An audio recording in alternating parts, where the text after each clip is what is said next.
Hello guys, आपका स्वागत है हमारे यूट्यूब चैनल बैंकलॉग में, जहां हम डिस्कस करते हैं डेली करंट अफेयर्स। तो आज हम डिस्कस करने जा रहे हैं करंट अफेयर फर्स्ट अप्रैल 2025 का। तो गाइस, आज का हमारा पहला क्वेश्चन है। मिनिस्ट्री ऑफ डिफेंस ने हाल ही में कॉन्ट्रैक्ट साइन करा है। वो कॉन्ट्रैक्ट किस कंपनी के साथ साइन करा है कि वो सप्लाई करेंगे 156 लाइट कॉम्बैट हेलीकॉप्टर, जिसका नाम है प्रचंड। तो यह कॉन्ट्रैक्ट साइन करा है हिंदुस्तान एरोनॉटिक्स लिमिटेड के साथ, हिंदुस्तान एरोनॉटिक लिमिटेड के साथ।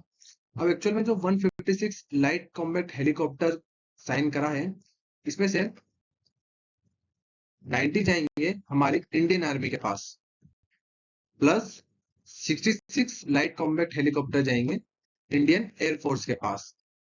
और जो कॉन्ट्रैक्ट का अमाउंट है वो है 62,700 करोड़। एक बार हम एक शॉर्ट डिस्कस कर लेते हैं, लाइट कॉम्बैट हेलीकॉप्टर क्या होता है। गाइस, आपको याद है करगिल का हमारा युद्ध था। तो उस समय हमारी दिक्कत क्या हुई थी, जो हेलीकॉप्टर थे हाई एल्टीट्यूड पर फ्लाई टेक ऑफ नहीं कर पा रहे थे। तो उसी के कुछ समय बाद यह चीज महसूस की गई कि हमें कुछ ऐसे हेलीकॉप्टर भी चाहिए जो बहुत हाई एल्टीट्यूड से टेक ऑफ भी कर पाए, फ्लाई भी कर पाए। तो उसी के मद्देनजर हिंदुस्तान एरोनॉटिक्स ने टेक्नोलॉजी डेवलप करी। और ये टेक्नोलॉजी डेवलपमेंट में उनका साथ किसने दिया? फ्रांस की कंपनी है saffron, engine making company saffron.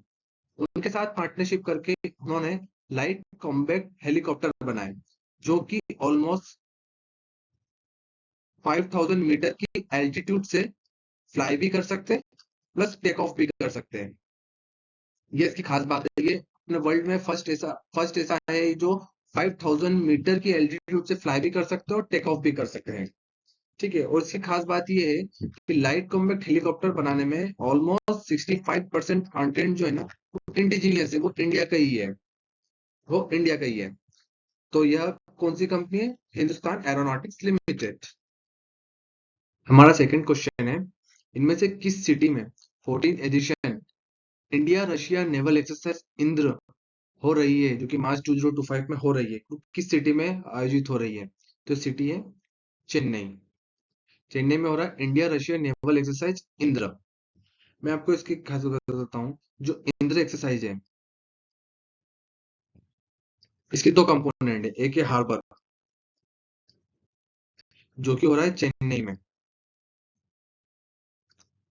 Second है सी लेवल का, जो है बे ऑफ बंगाल में। तो हार्बर फेज कहाँ पे हो रहा है? चेन्नई में। और इसमें इंडिया की तरफ से कौन कौन से शिप्स है? एक है INS Rana, plus INS Kothal. ये दोनों शिप इसमें पार्ट ले रहे हैं। साथ में शिप के साथ ही एयरक्राफ्ट जो है पार्ट ले रहा है, उसका नाम है P8I। P8I। तो ये इंद्र एक्सरसाइज कहाँ टेकिंग प्लेस हो रहा है? वो चेन्नई। हमारा थर्ड क्वेश्चन है कि फुल फॉर्म क्या है DXEDGE का, DXH का। एक इनिशिएटिव है जो हाल ही में लॉन्च किया गया है। इसका फुल फॉर्म है digital excellence for growth and enterprise. Digital excellence for growth and enterprise. अब इस इनिशिएटिव को लॉन्च करने का एम क्या है? इसका एम जो हमारे एमएसएमई का है, जो हमारे एमएसएमई है, वो जितने भी डिजिटल टूल है उन्हें अच्छी तरीके से एक्सेप्ट करें, उन्हें नॉलेज बढ़ाए, अपना इकोसिस्टम को एक्सेप्ट करें, जिससे कि वो अपनी एफिशिएंसी को इंक्रीज करेंगे, अपनी एफिशिएंसी को इंक्रीज करेंगे, है ना, अपना रेवेन्यू की ग्रोथ करेंगे, प्लस एक ग्लोबली रूप से एक कॉम्पिटिटिव बन पाए। इसलिए यह इनिशिएटिव लॉन्च किया गया है, digital excellence for growth and enterprise. अब ये जो इनिशिएटिव है, इसमें तीन पार्टियां हैं। पहला है नीति आयोग का FTH, frontier tech hub. Second party है हमारी ministry of commerce and industry की confederation of Indian industry, confederation of Indian industry.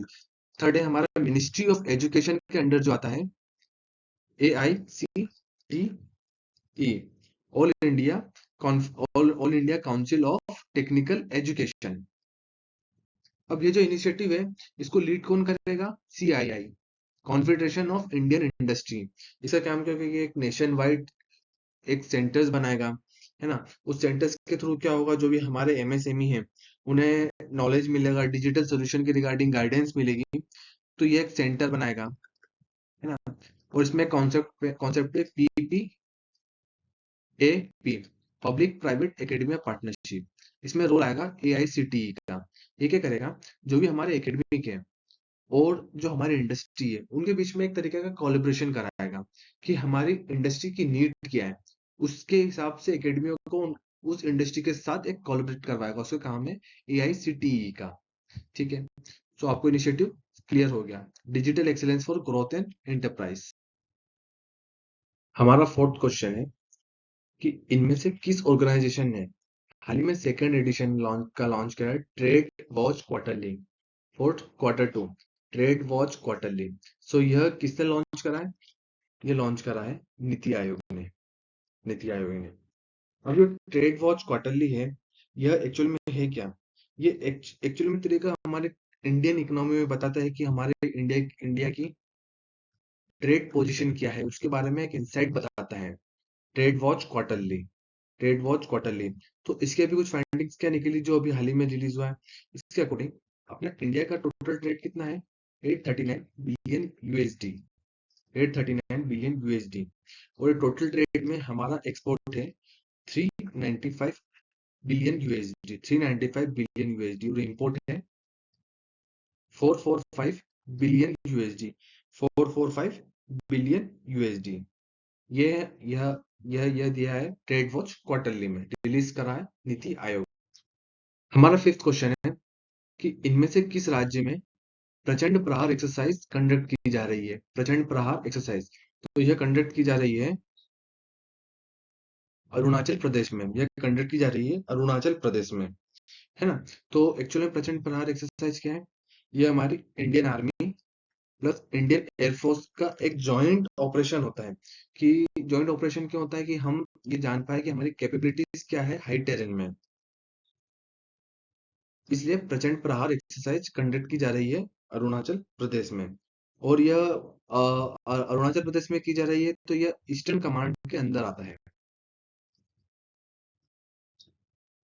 और यह कंडक्ट की जा रही है 5 से 27 मार्च के बीच। हमारा नेक्स्ट क्वेश्चन है, who has been elected as chairman of Indian bank association for fiscal year 2025-26।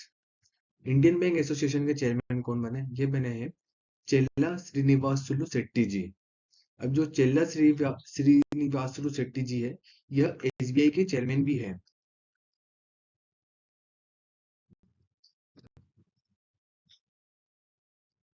हमारा नेक्स्ट क्वेश्चन है, which company is set to acquire 79.28% stake in India SME asset reconstruction company.